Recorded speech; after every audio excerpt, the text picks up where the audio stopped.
Water is very, very important in the dough. Obviously, Yes. you wouldn't be shipping it all over the place. Very important. It's also important not only with the water, but it's important with the yeast, and it's also important the temperature of the water. Temperature of the water. Because a lot of people don't realize there are two things that will actually kill the dough and not have a great dough. One, the water being too hot because it'll kill the yeast. See, I can go by feel right now, and this is just slightly to me, just right about on the money. Even maybe a tad bit too hot, maybe.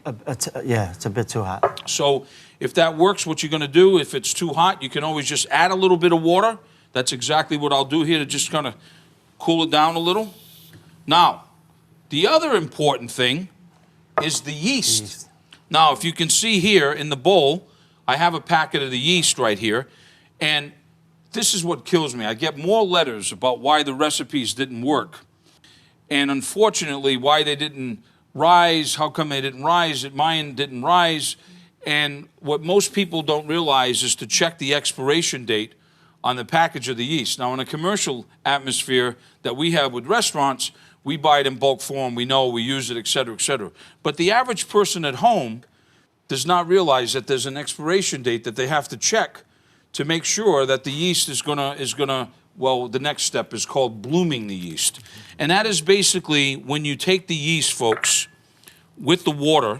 So what we're gonna do is really with a little whisk, you're gonna let this sort of bloom a little bit, and you'll see it, it just sort of turns, gets nice and bubbly, right?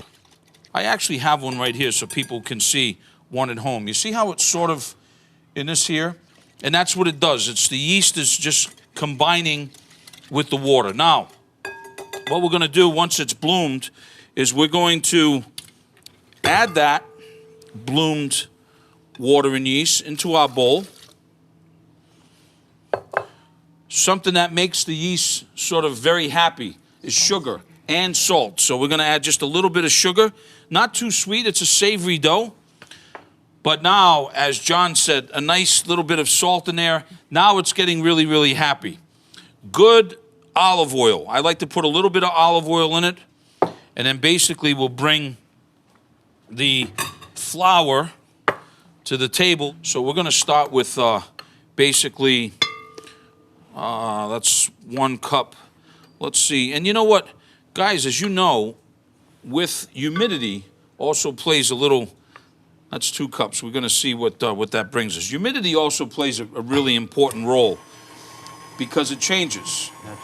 Like in the South, in Nashville, in New Orleans, where it's very, very humid, you know, every day it's a little bit different. So you got to not only know the site, but you also got to know the feel.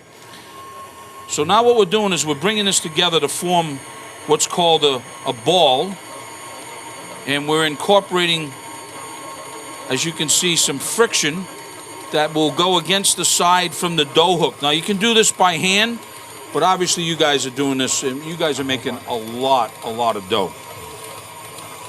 And then as the dough comes together, you should take it out, and on a floured surface, we'll knead it for about 4 or 5 minutes because we want that friction. We want the flour in there to work. Cover the dough, let it rise about an hour or so. Very, very important.